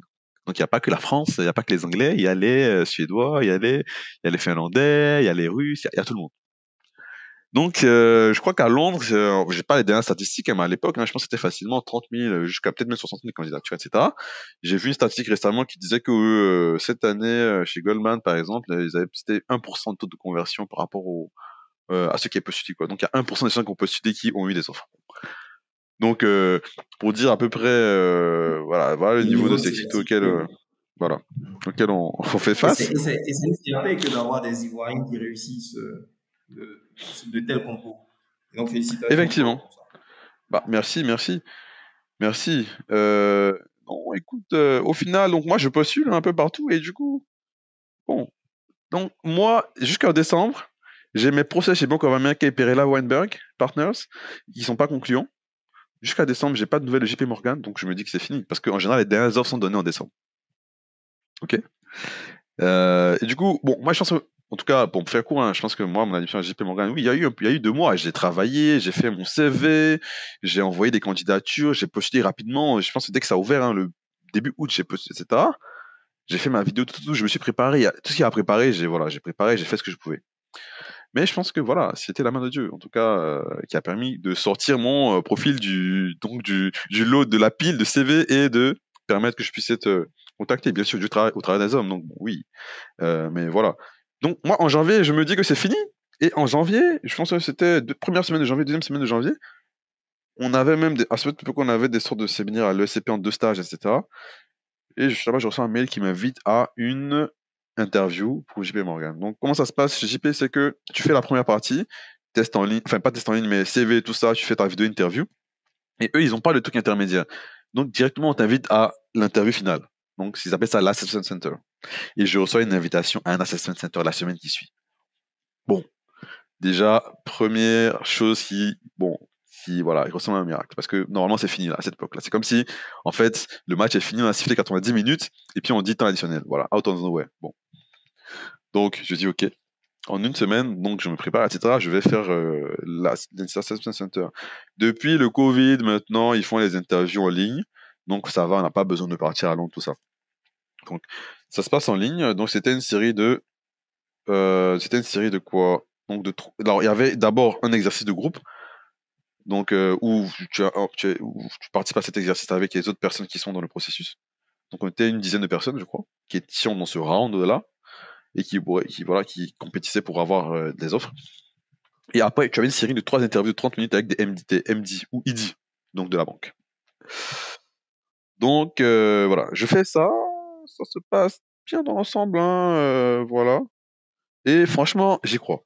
J'y crois, je me dis vraiment, attends, si Dieu a permis qu'on me contacte en janvier alors que c'est fini, forcément, ça va se faire. Je vais avoir l'offre. Et les Anglais, dans leur processus, ils sont très rapides en général. Ils te situent rapidement. Donc j'ai dû faire le truc, je pense que c'était le 12 janvier, un truc comme ça. 2 ou 3 jours après, le vendredi, on me dit que je suis rejected. Donc ça veut dire qu'on me prend pas dans le, j'ai pas d'offre. Je tombe des nues. Je me dis, mais comment c'est possible? Hein? On me contacte alors que le match est fini, je fais mon, on me dit qu'on me prend pas. Comment ça? J'ai dit, bon, ok, bon, d'accord, écoute, c'est pas grave. Putain, mais là, je le fais pas, mais là, j'étais tellement dépassé, je pense que ça s'était bien passé. J'envoie un mail au RH pour leur demander, mais est-ce qu'ils peuvent me faire un feedback, me dire qu'est-ce qui n'a pas marché, et tout, pour que je sache pour la prochaine fois? Ils me disent, la politique de JP Morgan, c'est qu'ils ne font pas de commentaires aux gens qui n'ont pas des offres et tout, voilà, c'est la politique, ils font pas de feedback. J'ai dit, ok. Donc, je suis là. Alors qu'en parallèle, j'avais eu aussi une offre pour un deuxième stage à Paris dans une banque. Bon, je vais pas citer, mais voilà, dans une banque. C'était pour deuxième partie de césure. Et le stage était de mars à août. J'avais cette offre-là aussi. J'avais vraiment. Bon, comme si à Paris savent comment c'est dur d'avoir des stages en M&A à Paris. Et du coup, donc après mon expérience à Métis, j'ai eu vraiment ce stage en M&A dans cette banque donc du CAC 40 française. Bon, pour une équipe large cap, FIG, etc. Bon, donc, mais vu que JP m'avait contacté pour le Assessment Center, moi, il m'avait fait l'offre, j'avais traîné pour signer le contrat. Parce que je voulais attendre que JP me fasse l'offre. Et alors que c'était de mars à août, il allait avoir donc un chevauchement. Donc je voulais pas risquer de rater mon offre de JP. Donc j'avais traîné avant de signer le contrat. Donc JP me rejette, donc je signe le contrat de cette banque-là. Et après aussi le contrat, une semaine après, 2 semaines après, comment? Ce qui se comprend d'ailleurs en termes de stratégie. Oui. Et je crois qu'une ou 2 semaines après, début février, je reçois un mail. C'est ça, non? C'était un mail. Oui, je crois que j'ai reçu un mail. Hein. C'est ça. Oui, c'était un mail, je crois. C'était pas un appel. Hein. Oui, c'était un mail. Du RH de JP qui me dit, mais voilà, ils ont eu un désistement. Est-ce que je suis toujours intéressé par l'offre? Je dis, mais attends. Comment ça? Comment ça? Je dis, mais attends, comment ça? Et je crois que.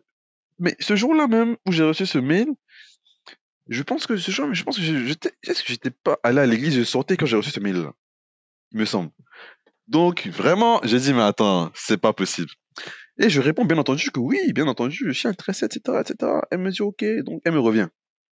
Et je crois qu'elle me disait qu'elle me rappelait le lendemain, un truc comme ça. Je dis, ok. Franchement, à ce moment-là, je me disais, mais attends, est-ce réel? Est-ce vrai? Elle s'est trompée? Bon, comment est-ce possible, tout ça? Et je crois qu'ils devaient me rappeler le lendemain, elle m'a dit qu'elle m'appelle, c'était une heure, elle m'a pas appelé à l'heure prévue. Et donc, bon, ça c'est quelque chose que j'ai pas forcément déjà dit en public, mais donc là, vraiment, j'attendais et j'étais stressé, tout ça. Elle appelait pas. Et donc, j'étais avec ma chérie, donc on priait à un moment donné pour se dire, mais bon, vraiment, voilà. Donc, elle a prié vraiment que, bon, en tout cas, merci encore à elle, hein, bon, pour son soutien aussi pendant tout ça. Donc, elle priait vraiment pour que, là, et pendant qu'on était en train de prier, la dame m'appelle. Et là, elle confirme qu'ils me font l'offre pour le summer internship, elle me donne toutes les conditions, et voilà. Donc, c'est comme ça que j'ai l'offre du summer internship. Donc là, je lui ai dit, bon, franchement, si c'est pas la main de Dieu, je sais pas. Mais moi, j'ai fait ma part, mais clairement, donc Dieu a joué son rôle dans cette histoire. Et voilà, c'est comme ça que j'ai l'offre et que, bon, après, le reste. Mais comment tu gères avec la banque finalement? Tu leur écris pour dire que finalement tu désistes, c'est ça? Ah oui, l'autre banque, oui. Donc l'autre banque, ce qui se passe, c'est que, donc, moi, donc, effectivement, moi, au début, je pense pas à eux parce que, bon, moi, j'ai eu l'offre chez JP Morgan à Londres. Moi, déjà, enfin, Londres, ça a été toujours quand même une sorte de rêve pour moi. Hein. Je veux dire, quand je suis venu, je me suis dit, bon, oui, travailler à Londres, c'est vraiment, waouh, la City, tout ça. Enfin, moi, parce qu'il faut savoir que moi, j'étais venu aussi à Brighton en 2017, dans le cadre de l'ESCA. Donc, et pendant qu'on était là, on était venu un peu à Londres. Je veux dire, moi, je suis passé à la City en 2017 parce que dans le cadre de notre séjour à l'université, etc., je marchais dans les bâtiments et tout, je voyais les noms des banques. C'était vraiment, pour moi, je peux pas jamais imaginer que je viens travailler ici un jour. Donc, quand j'ai été admis à l'ESCP et que je viens, je vois qu'on peut aller travailler à Londres. Et bah aussi parce que, enfin, aussi peut-être, bon, il y a quand même d'autres devanciers aussi qui ont fait ça aussi, hein. Je me rappelle à l'époque, Serge Géric aussi a fait un stage, a fait un summer internship à la Bank of America. Bon, c'est des gens qui nous ont aussi montré que c'était possible, tu vois.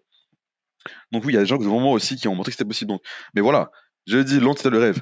Donc le fait que, donc voilà, donc pour moi il y a pas de débat, c'est Londres, il y a pas de débat, tu vois. Donc au final, donc les autres, bon, ce que j'essaie de faire, j'essaie de parler, parce qu'il y avait un gars avec qui j'ai parlé, avec qui j'ai networké et qui m'avait mis dans le processus de recrutement pour cette banque-là, et après les entretiens étaient concluants. Donc, dans un premier temps, je le contacte lui pour lui expliquer la situation et pour lui dire, bon, voilà, j'ai une autre offre et tout. Bon, est-ce qu'il pense que c'est possible qu'on réduise mon offre, mon stage à 4 mois? Donc, c'est ce que j'ai essayé de négocier. Mais voilà, ils n'ont pas accepté. Ils n'ont pas accepté. Et je me rappelle à l'époque, j'avais reçu un appel de la RH qui était vraiment fâché. Il me disait, oui, mais bon, c'est inadmissible. Voilà. J'ai signé un contrat, là je me désiste, bon voilà, comment est-ce que je peux faire ça? Elle me dit: «Bon oui, c'est pour enfin qu'est-ce que c'est par rapport à quoi?» J'explique l'autre situation et tout. Elle me dit: «Mais comment je peux laisser un stage de 6 mois dans une grande banque, comme cette banque-là, pour un stage de 2 mois dans une» voilà, bon et que je vais rien apprendre, 6 mois, bon. J'ai dit: «Mais là-bas, on me dit qu'à la au terme du processus, j'ai une offre si je suis sélectionné». Bon vous, dans votre cas, bon, c'est pas sûr. Voilà, c'est pas de problème, pas elle me dit: «Oui, mais bon, après on a un graduate programme, et qu'il y a ci, il y a ça, ça, ça, ça, ça, mais bon, voilà, on va te mettre dans le processus tout». J'ai dit: «Bon, heu, OK, mais bon, voilà, moi j'ai fait mon choix» et voilà, ils ont pas apprécié, ils ont pas du tout apprécié et ils se sont même plaints à l'école. Ils se sont même plaints à l'école, au final. Oui, oui, oui, ils se sont plaints à l'école et alors que justement en fait, cette banque-là est quand même un partenaire de l'école et c'est une banque aussi qui en fait, avec qui on a bon, même quand tu rentres dans l'école, en fait, la banque de c'est une banque avec qui ils ont un partenariat pour faire les prêts aux étudiants et cetera. C'est une banque qui recrute beaucoup de gens de l'ESCP et du coup, j'ai reçu un appel, du service carrière, vraiment aussi de l'école, quelqu'un qui m'a appelé pour me passer un savon, pour me dire: «Oui, voilà, c'est pas des choses à faire, nin nin nin nin». Bon, je pense que ma chance aussi à l'époque, c'était que mon autre contrat était à Londres. C'était ma chance. Parce que, comme tu sais, pour les stages à Paris, il faut des conventions de stage signées par l'école et l'entreprise qui recrute. Et c'était ça aussi le malaise de l'école, c'était que l'école avait signé la convention. Donc c'est une convention tripartite. Voilà. Donc c'était ça aussi le malaise de l'école, c'est qu'ils ont signé, pour dire que l'étudiant vient et l'étudiant ne vient plus. Donc l'école m'a mis m'a fait un petit coup de pression, m'a dit: «Oui, c'est pas normal, j'ai signé le contrat, comment je peux l'école a signé et tout. Bon, quelle est l'autre, offre? Est-ce que je pense que je suis, sûr que» voilà, bon. Donc je lui ai expliqué le contexte, je lui ai dit: «Écoutez, moi je peux pas refuser votre offre, moi j'ai essayé de négocier avec la banque, pour réduire mon stage à 4 mois, ils ont pas accepté. Si vous voulez m'aider, négocier avec eux pour que je fasse 4 mois, moi je suis disponible». Mais je suis désolé, voilà, moi j'ai choisi l'autre offre et tout. Bon, la dame m'a dit: «OK, OK, bon, en tout cas, franchement, eux, bon, elle comprend le contexte, mais bon, voilà, eux, ça la met dans une position difficile et tout». Bon, en tout cas, elle espère que mon autre opportunité, en tout cas, va être concluante. Mais voilà, Ça c'est te pas met beaucoup de intéressant, pression, etc. hein, pour que tu réussisses à Londres et que tu aies et que tu aies ton CDI. C'est ça. Donc, mais voilà, je pense que peut-être que si je voulais refuser ce stage-là pour signer une autre convention en France, peut-être que l'école aurait refusé de me signer notre convention. Donc là, ma chance à ce moment-là, c'est que les conventions à Londres sont bipartites. Donc je signe mon contrat avec JP et puis c'est fini, quoi. Et du coup, voilà, c'est comme ça qu'au final, voilà. Mais bon, cette RH m'a dit à l'époque de la banque en question, écoutez, monsieur, voilà, hein, bon, je vous cache pas, hein, voilà, si vous repostulez chez nous, voilà, il y a de très bonnes chances que vous soyez sélectionné. Ok, elle me le dit comme ça, cash. Bon, voilà. Donc, bon, je n'ai pas réussi de postuler là-bas par la suite, mais bon, bon, voilà, comment ça s'est passé au final. Et voilà, donc après, effectivement, c'est comme ça que, voilà. Comme quoi, il y a beaucoup d'histoires, hein, derrière les CV ou les profils LinkedIn. C'est vrai que tu as passé par beaucoup d'émotions dans le cadre de cette admission dans cette banque à Londres, quoi. Entre le Non, effectivement, refus et la effectivement. réacceptation et tous ces périples-là. Non, effectivement, effectivement, effectivement, oui, non, Ça peut être ouais, ça peut être, voilà. Effectivement, les CV sur LinkedIn, les profils, oui. Quand on regarde, on a l'impression que tout était facile, souvent. Comme tu as posé la question au début, est-ce que tout ça c'était prévu? Non, voilà, j'ai pas prévu qu'on m'accepte, qu'on me rejette, etc. Voilà. Donc, non, c'est effectivement, en règle générale, voilà, bon, voilà, on passe par plusieurs choses et bon, on s'adapte au fur et à mesure. Voilà, on essaie, on échoue, on recommence. Et voilà, je pense il faut rêver, grand, il faut tenter, il faut essayer. Et après, voilà, je sais, on n'essaie pas, on n'y arrive pas, ça c'est sûr. Mais quand on essaie, on peut réussir. Donc, voilà. Très bien. Et donc, tu arrives à Londres. Qu'est-ce qui t'a le plus surpris en arrivant dans la City? Parce que tu as quitté Abidjan. C'est vrai que tu as eu une expérience de Deloitte qui t'a fait beaucoup voyager. Après, tu arrives à Paris. Est-ce que, euh, est-ce que être dans un environnement anglophone, c'est vraiment différent de ce que tu as pu connaître jusque-là? Oui, l'environnement anglophone est assez particulier. L'environnement anglophone est assez particulier. Je pense que les gens ne travaillent pas toujours de la même manière. Et particulièrement dans les grandes banques comme JP Morgan, il a fait beaucoup d'adaptations. Beaucoup d'adaptations. Bon, juste petite parenthèse. Bon, JP Morgan, en fait, à Londres, finalement, on dit de manière générale pour simplifier la City, mais il faut savoir qu'en fait, alors, il y a quelques banques à la City. Et historiquement, c'est la City, mais aujourd'hui, beaucoup de banques sont à Canary Wharf, qui est en fait l'équivalent de la Défense. Voilà, qui est l'équivalent de la Défense, et JP Morgan est à Canary Wharf. Donc, juste petite précision. Il y a encore quelques grandes banques à la City, hein, qui restent centre, enfin, qui reste quand même un centre assez important à Londres, hein. Donc, Goldman Sachs et d'autres banques sont à la City, Bank of America, etc. Mais JP Morgan, City et d'autres voilà, grandes banques américaines sont à Canary Wharf. Bon. Mais oui, donc manière de travailler, bon, alors un peu différente, mais je pense que une chose en tout cas moi qui m'a quand même assez surpris au début, c'était alors, le style britannique. On m'a expliqué déjà avant que je vienne et tout, mais il y a une culture assez, on va dire, alors où tout le monde est un peu gentil. On va dire ça comme ça. Où tout le monde se présente comme étant assez gentil. Donc, je pense qu'on a un style de communication, en tout cas, bon, en Côte d'Ivoire, peut-être aussi en France, bon, assez directif. Quand les gens sont pas contents, ils te le disent clairement, etc. Ou bon, des fois, ils te le disent pas aussi, mais à Londres, en tout cas, les gens prennent des gants. Les gens prennent des gants.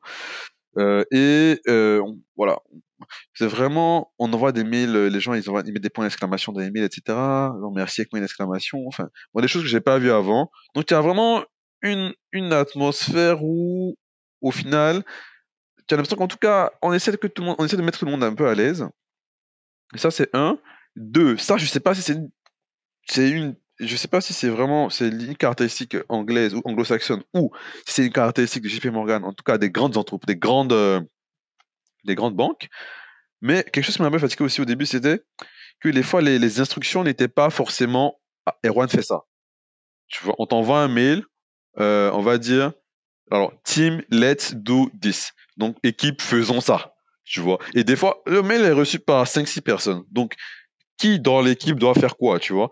Et ça, c'est quelque chose, des fois, au début, il y avait des mails qui passaient, bah, vu et comment j'ai l'habitude de travailler, je me sentais pas concerné. Parce qu'on n'a pas dit Erwan fait ci, tu vois, fais ça.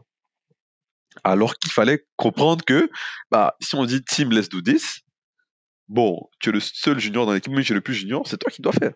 Donc, des fois, voilà. Donc, des fois, ce petit style de communication qui était pas forcément, qui était un peu indirect, c'est aussi, il a fallu, en fait, s'adapter à cela.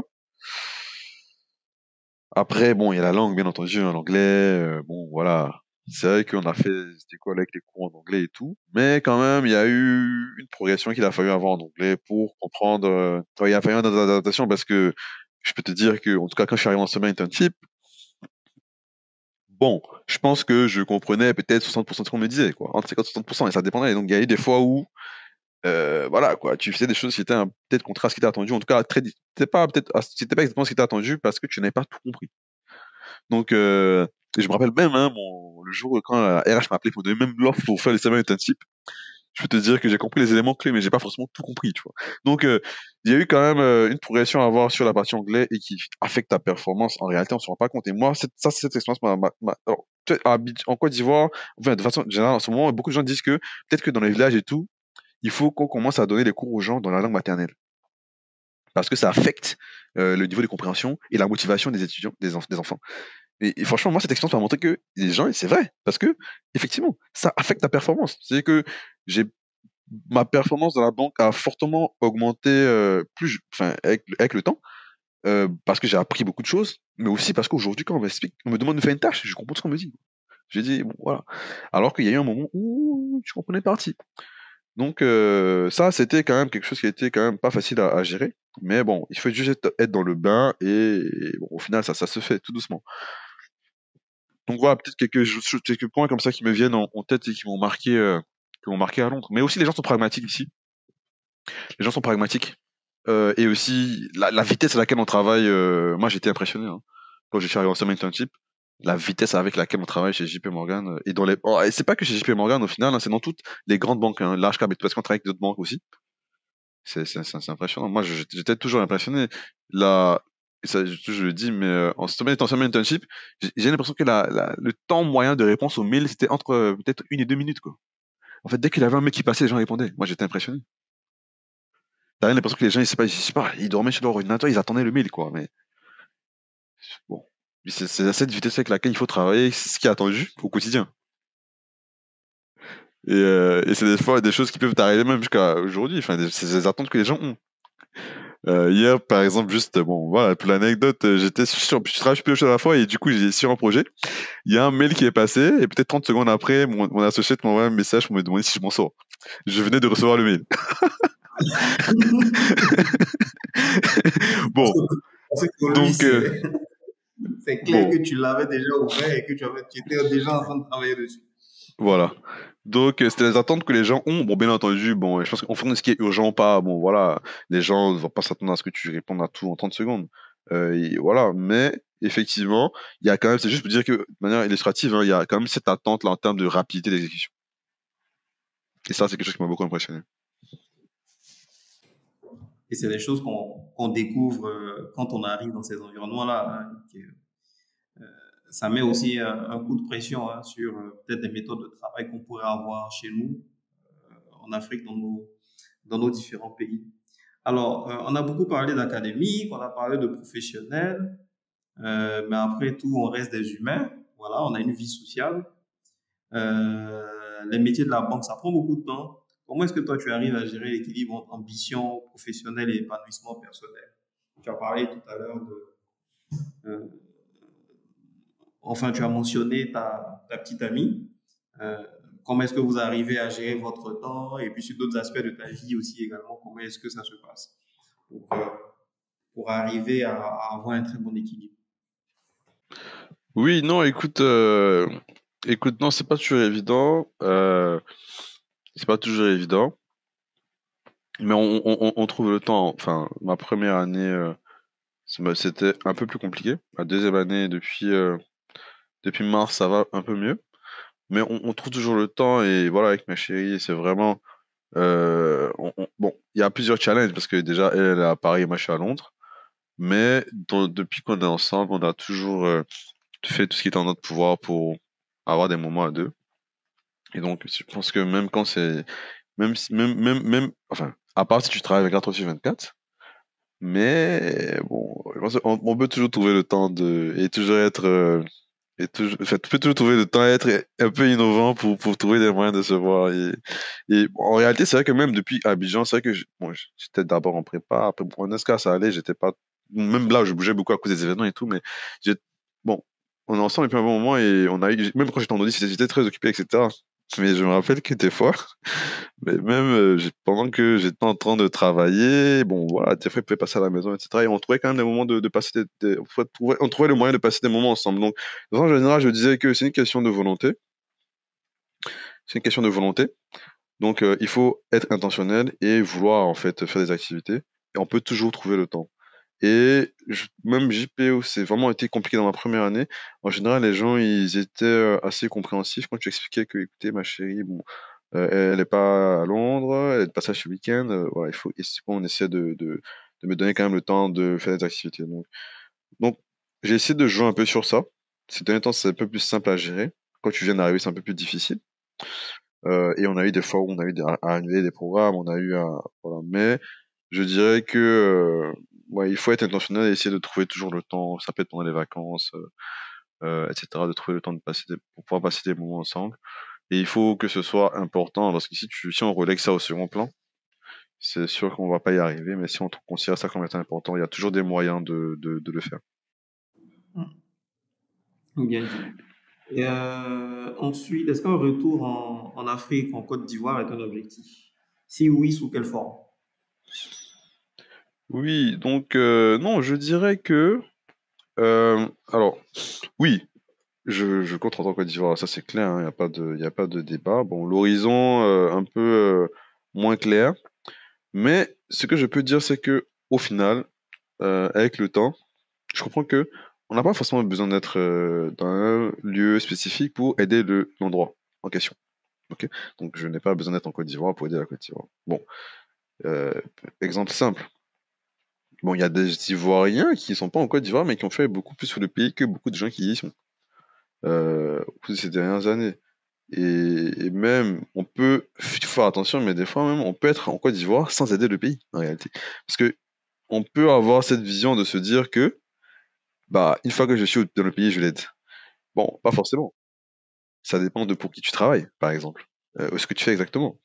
Bon, et ça faisait partie aussi un peu de mes réflexions quand j'étais en audit à l'époque. Mais bon, je pense que doit être un cabinet qui avait une base de clientèle qui était assez équilibrée entre clients locaux et clients internationaux. Mais en réalité, quand tu étais en train d'auditer des clients internationaux, bon, voilà, tu aidais juste des multinationales à, bon, s'assurer que leurs intérêts sont respectés dans leurs filiales. Donc, si tu travailles exclusivement sur des filiales de multinationales, bon, tu es en Côte d'Ivoire, oui, mais tu n'es pas vraiment en train de travailler pour le pays. Certes, tu me diras, peut-être tu payes des impôts, ok, mais bon. Ces entreprises à payer des impôts en Côte d'Ivoire, ok, mais bon. Mais je trouve que peut-être ta contribution peut-être va être un peu moins importante que d'autres personnes qui ne sont même pas en Côte d'Ivoire. Et moi, mon mentor m'avait dit à l'époque aussi que aider finalement nos pays, il me donnait l'exemple des Indiens aujourd'hui, où tu as toutes les Indiens qui sont CEO des grandes boîtes de tech américaines, qui envoient un signal de se dire que les Indiens, c'est les meilleurs en tech. Enfin, ils font partie des meilleurs en tech. Et donc, travailler à la marque aussi de son pays à l'international, bah, ça contribue à aider ce pays. Bon, après, il y a peut-être bon, il y a plusieurs manières de le faire, hein. Je pense aujourd'hui. Donc, tout ça pour dire que oui, juste un point de vue personnel, oui, je compte rentrer en Côte d'Ivoire à un moment donné. L'horizon n'est pas très clair. Mais en termes de faire des choses sur mon continent, j'ai des choses en tête. Aussi là, bon, pas forcément communiquer un horizon, mais il y a des choses qui peuvent déjà être faites d'ici, que j'ai en tête. Et donc, au moment venu, je pourrais m'y engager. Mais je pense que voilà, il faut, de manière générale, en fait, essayer d'élargir le débat un peu de rentrer ou pas. Je pense que c'est quelle est ta contribution, en fait, d'où tu te situes. Donc, Je pense que c'est à pour ça que toi, les c'est gens pas doivent aussi tellement penser. la présence géographique, mais même à l'étranger, on peut déjà commencer à mener des actions.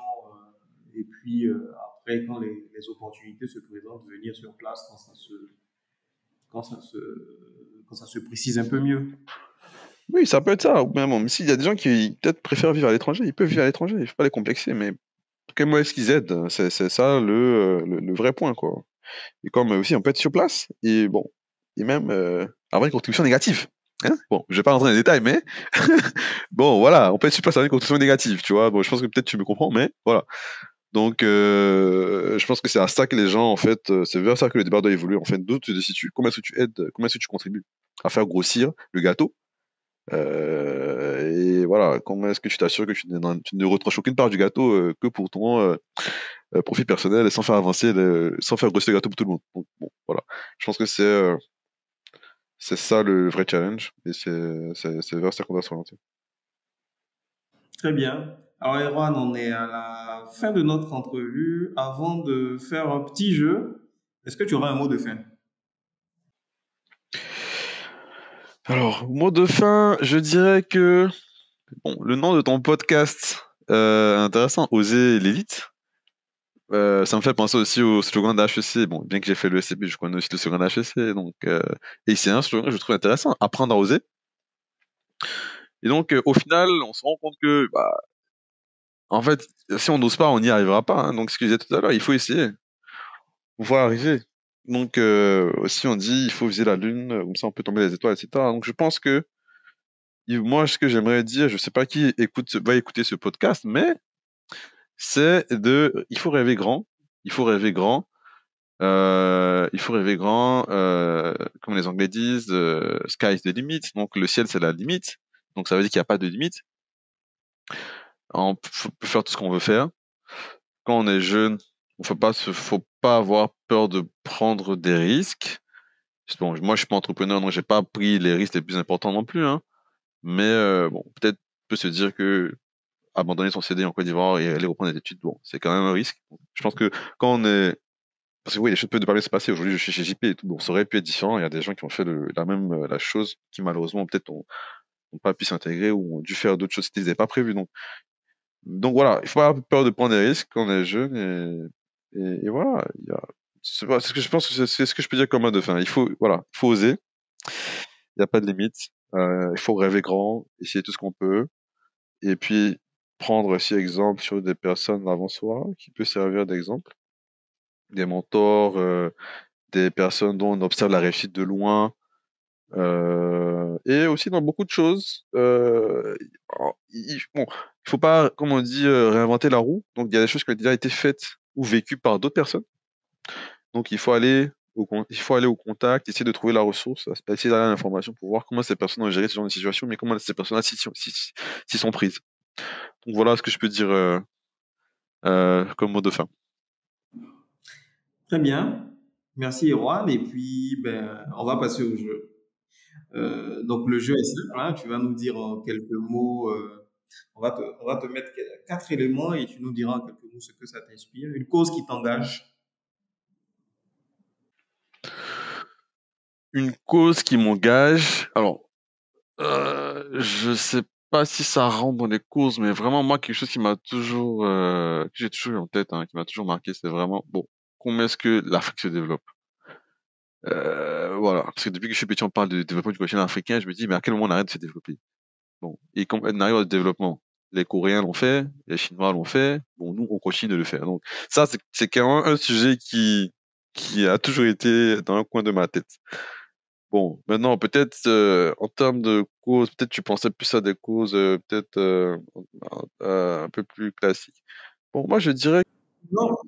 Après, ça peut être une cause comme celle que tu as citée. Hein. C'est peut-être toi, ce qui te drive, c'est le développement de l'Afrique. Hein. On reste ouvert. ok. Non, oui, je pense que c'est vraiment ça, hein, je pense. Après, bon, il y a des choses qui peut-être m'engagent un peu moins au quotidien, mais que je trouve qui sont quand même assez importantes.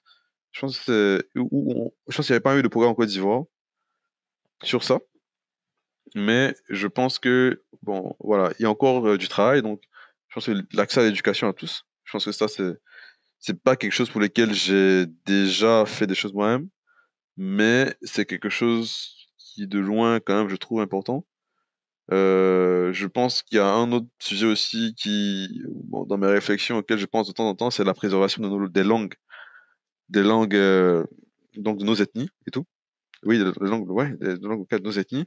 Parce que moi-même, d'ailleurs, d'abord, malheureusement, je ne parle pas, bon, de père Ati et mère Baoulé, je ne parle aucune de ces langues. Donc, c'est quelque chose dont je suis pas fier. Et c'est quelque chose, je me dis, mais bon, ouais, il y a un risque que ces langues-là se perdent dans le futur si on ne fait rien. J'ai vu qu'il y a une start-up récemment qui s'est lancée qui travaille dessus. Donc, ça, c'est quelque chose que je trouve très intéressant. Et j'aimerais que ça continue. Et puis après aussi, je dirais quand même quelque chose aussi, bon, je pense, dans le contexte aussi de développement de l'Afrique, c'est comment est-ce qu'on arrive à avoir aussi bon, comment vraiment on arrive à réduire la pauvreté, puis arriver à avoir vraiment ces filets sociaux, ou en tout cas ce minimum pour que pour que tout le monde, en fait, en général, puisse avoir un niveau de vie décent. Tout ça, donc ça rentre aussi dans le cadre du développement, c'est un corollaire de ça, mais quelque chose bon, qui m'interpelle et qui, bon, voilà, dans mes réflexions de temps en temps, auxquelles je pense aussi, c'est comment est-ce qu'on va arriver justement à avoir des sociétés où, donc, la plupart des gens ont le minimum. Voilà. Voilà quelques éléments qui me viennent en tête par rapport à cette question. Et puis, un conseil reçu que tu n'oublieras jamais. Un conseil reçu que je ne verrai jamais. Oui, ça, c'est bon, quelque chose que mes parents m'ont souvent dit. Un tien vaut mieux que deux, tu l'auras. Et ça, c'est quelque chose que... C'est un conseil assez pragmatique que j'essaie d'appliquer dans ce que je fais au quotidien. Après, il y a quelque chose aussi que je cite de temps en temps aussi, qui était un conseil qui m'avait été donné justement par quelqu'un que j'admirais beaucoup. Bon, oui, qui était donc lui, il était en fait prépa 2 quand j'étais prépa 1, donc Mohamed Dao, et qui, bon, après, était SK1, moi j'étais SK2. Et je lui demandais, mais comment est-ce qu'il a fait pour se préparer? Voilà, qu'est-ce qu'il peut me dire? Il m'a dit, à l'époque, fais tout ce que est dans ton pouvoir pour te préparer et tu t'en remets à Dieu. Et du coup, si tu as fait tout ce que tu pouvais et que tu ne l'as pas, bah, c'est que Dieu en a décidé autrement. Si tu l'as, tu seras content. Mais dans tous les cas, toi, tu feras toute cette assurance que tu as fait tout ce qui est dans ton pouvoir. Et ça, c'est quelque chose que j'ai trouvé tellement puissant dans la mesure où ça me dit, OK, il y a déjà une part qui est à moi de faire, et c'est ce que j'ai appris dans tout ce que j'ai dû à faire après comme concours, etc. C'est, je me donne à fond, je fais tout ce que je peux, et pour le reste, je me remets à Dieu. Et au final, moi, ça, c'est quelque chose qui m'aide à gérer l'échec. Parce que je me dis, moi, j'ai fait tout ce qui était en mon pouvoir, et si c'est pas passé, c'est que c'était pas le plan de Dieu, tu vois. Ça, c'est un conseil qui m'a vraiment marqué, et qui, voilà, jusqu'à aujourd'hui, me suit. Un pays qui t'a marqué et pourquoi? Un pays qui m'a marqué. Ça, c'est une question un peu difficile. Bon, enfin, j'ai des pays que j'ai appréciés. J'ai pas forcément un pays qui m'a, enfin, j'ai des pays que j'ai appréciés. Bon, moi, par exemple, quand je suis allé aux Pays-Bas pour la première fois, j'ai fait un échange à Maastricht. Donc, quand je suis allé là-bas, je suis allé à Amsterdam. Bon, enfin, j'ai vu qu'il y a la partie d'Amsterdam, en fait, alors, où tu as vraiment des canaux un peu partout. Et où finalement, tu as toute l'architecture qui se ressemble. Et en fait, moi, j'avais jamais eu quelque chose de tel, hein. En fait, finalement, c'était un peu des sortes de maisons sur pilotis, mais c'était très bien fait, très bien construit, et tout se ressemblait, etc. Donc, voilà, l'architecture m'avait impressionné à l'époque.